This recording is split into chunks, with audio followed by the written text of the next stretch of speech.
was in life.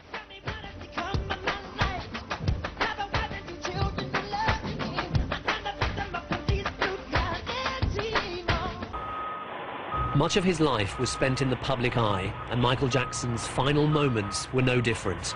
Paparazzi cameras recorded the ambulance leaving his mansion. On board, the pop icon, unconscious, not breathing. Paramedics used CPR to try to revive him on the short journey to hospital in West Los Angeles. There, crowds of people started to gather. The mood was one of back to town on his death.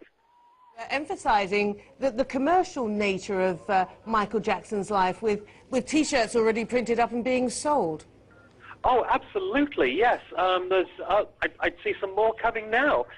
People just must be knocking these things out, and they've got an eager audience here who want to remember Michael, and you know, they're selling them, you know, as quick as I can. I can actually see now somebody being moved on by the police, and he seems to be trying to offer the policeman a free T-shirt to avoid moving him on. But yeah, that's the kind of strange atmosphere we have down here. And interesting also that it seems to be much more of a celebration than of a mourning ceremony for the man that they are so dedicated to.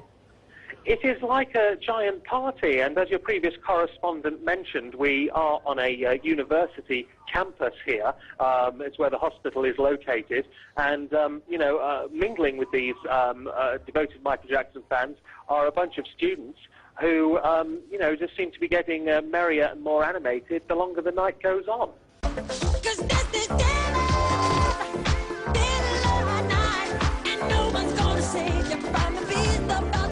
You have to go back to 1982 to truly understand Michael Jackson's success. It was the year he released Thriller. It sold a record 51 million copies.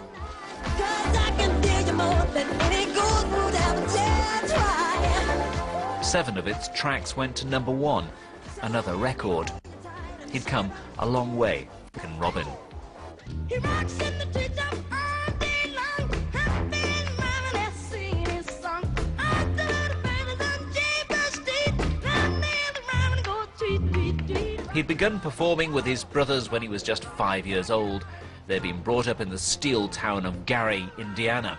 And by the late 60s, they'd become stars. Later in his life, he described his childhood as sad and lonely and claimed his father whipped and mocked him. But it didn't stop him performing. By the 80s, he'd gone solo and become the biggest star in the world.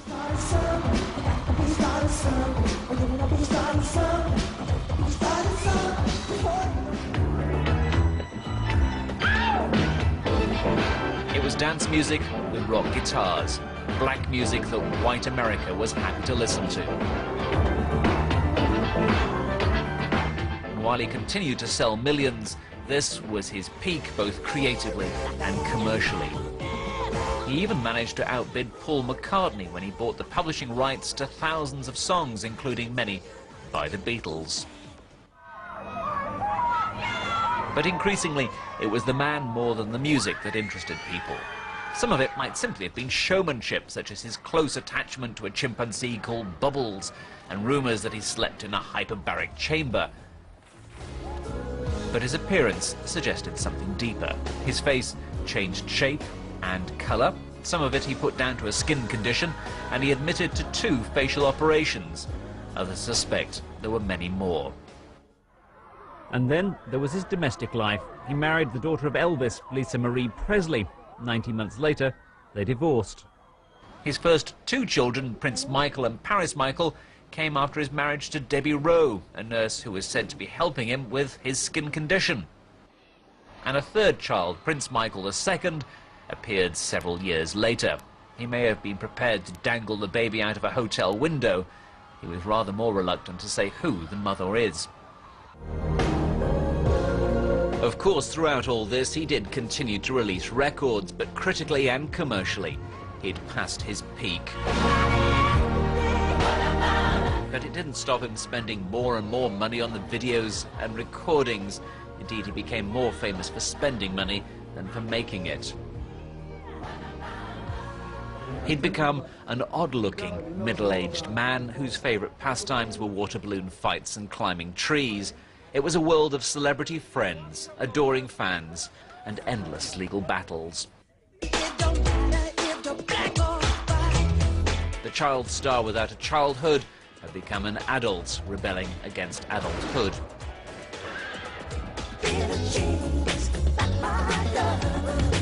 But behind the scandals, the lifestyle and the showmanship, an extraordinary career, the first black star of the MTV generation.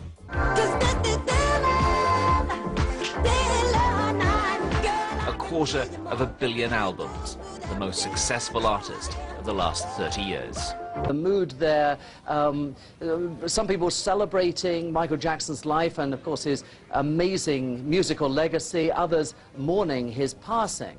But I think that what we'll see, Martine, over the next few days is a large outpouring of grief, and the controversial aspects of Michael Jackson's life will be obscured, overlooked in a sense. Well, I talked to Marlon Jackson, the older brother of Michael Jackson, earlier today, and he said he was simply devastated by the news of his brother's death. In fact, he found out because his daughter was watching television, and she saw the report, and she yelled at him upstairs, "Dad, they're saying Uncle Mike is dead." And Marlon said, well, surely that can't be the case. So he then called Frank DeLeo, who was Michael Jackson's manager. Then he finally reached him on the phone. Frank said, Marlon, we've lost him. He's gone. And that's when he got confirmation that Michael Jackson had indeed passed away. He said he was trying to reach his mother, Catherine, was unable to do so. It was at that time Frank told him that last night Michael Jackson complained of not feeling well. They then called Michael Jackson's doctor to his home in Los Angeles. Frank told him that between last night, this morning, we don't know what happened. All of a sudden, when they went to go to Michael Jackson this morning, he was simply in cardiac arrest. He was not breathing. He was rushed to the hospital. And, of course, it was there that he was declared dead. And so the brothers began to call each other. They did not have opportunity to reach folks in different parts of the country. Joe Jackson, of course, lives in Las Vegas. His mom, Catherine, lives in L.A. She managed to the hospital, along with Latoya Jackson, as well as Jermaine Jackson. Marlon is in Atlanta. So the family is dispersed all across the country. No word exactly where Janet Jackson is. He hadn't been feeling well, you say. How concerned was the family then about Michael's condition? Well, actually, I talked to Marlon and asked when was the last time that he talked to Michael, and he said that he did so at a family gathering May 14th. Marlon had returned back from Africa, and he said that at the family gathering, the Jackson family, he said that Michael was looking fine, was looking well.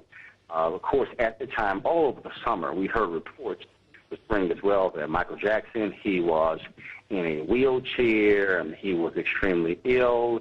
Marlon said that was not the case. He was not in a wheelchair. He was walking around just fine. He was there with his children, enjoying the moment. And he said that was the case come May 14th. So, yeah, we've heard those reports. I talked to a couple of folks who said that Lionel Richie saw Michael Friday or Saturday and said, man, he does not look well at all. And so that's what the latest reports were. And so we had the benefit of enjoying him while he was here, and we will enjoy him forever through his music.